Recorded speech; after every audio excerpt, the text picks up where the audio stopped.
Hello friends, Marcy here, and we are ready for another exciting Inkvent day. I'm enjoying this daily ink surprise, little daily gifts to myself, from myself, so there you go. Anyway, this is a little swatch book journal that I created myself specifically for this event. It has lots of pages, and I'm glad because I've had some bloopers and had to reuse some pages, but I've had fun, so that's the important part. All right, we are going to be on day 10, so let's move that aside. And yes, I'm going to write day 10 when it comes to write 10 because it's 10 days. All right, looking for the 10, it's almost disguised a little bit. Like day 7 was the little candy cane. Day 10 is just a little, like a post in a circle that's like, I don't know if you can see the green ornate on there, and then snow covered on the top. So are we still in frame? Yes. I get busy sometimes. I get excited and forget to check. Okay, this looks like a brown shimmer. It's called Dusted Truffle. And let's move this box out of the way. I'm going to get into this plastic without sharing that annoying part with you, and I shall return. Okay, so I'm going to move in a little closer so we can get a good view here. Dusted Truffle, and it is a shimmer ink. I love the shimmer inks. My favorites in this collection have been the Solar Storm, the Spiced Apple, and the Alpine. They've been my favorite because they have the shimmer. Of course, the Ghost with its sheening and shading properties has been very exciting and fun.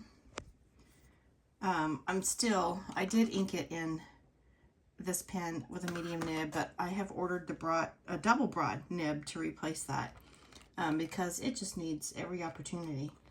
I do need to turn this over and disperse some of that gorgeous, looks like silver shimmer. But my Ghost ink in the pen with a medium nib needs every opportunity to lay down some beautiful color on a page and show off all of its properties. So we're going to change out that medium nib for a double broad. And what's sad is the medium nib that's in there, I changed out from a fine nib. It's like step by step, I'll get there. But I do love to see inks through a broad nib or stub nib. And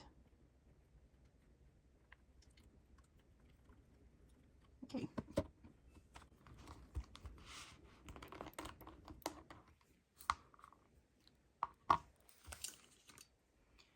All right, here we are. First little dip and fill in the ink. Oh, that has kind of a green color to it. It reminds me of Robert Oster's Muddy Bucket that I have in my Pelican White Tortoise. I like that. Of course, I'm anxious to use this ink. I'm not really sure it's going to be a winter ink for me. Gorgeous for my fall collection though, as I'm just thinking ahead. Let me see. This is the Robert Oster Muddy Bucket. The swatch label that's on their cap. I think it's very similar. And I do enjoy that ink. It's not a shimmer, but it is gorgeous. All right, we are Dusted Truffle. And if you are inking or writing with a fine nibbed instrument, this is the line width and the performance of this ink that you could expect.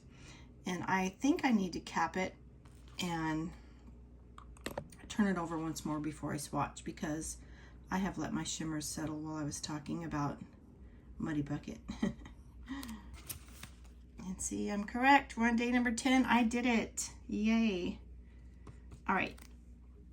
Small milestones and celebrations. Yeah, it did settle quickly. There's all my shimmer. But it'll move down. There we go.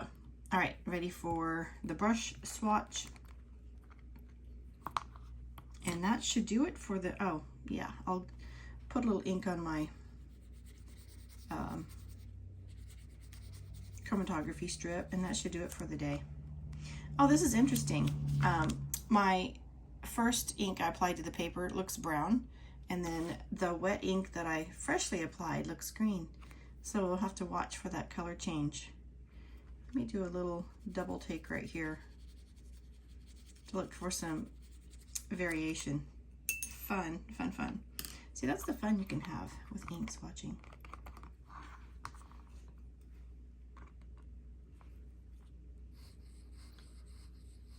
Oh yes, I do see shimmer here.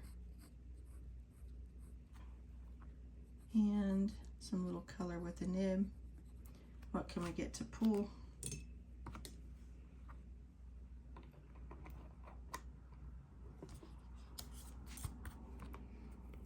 Before I put color down, I'm going to turn it over once more to give it a good chance to show off on the chromatography strip.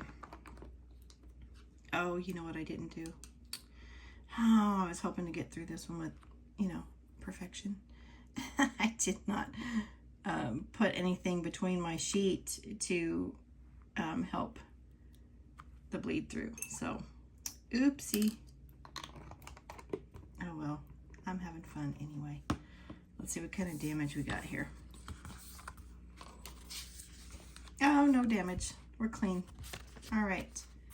Whew, that was a close one. All right, I'm going to use some clean water, and I'm not going to hold this on video for long. I'm just going to show you. Look, you can already see a green, like a halo border, a teal actually, around that color. I'm hoping you can see it.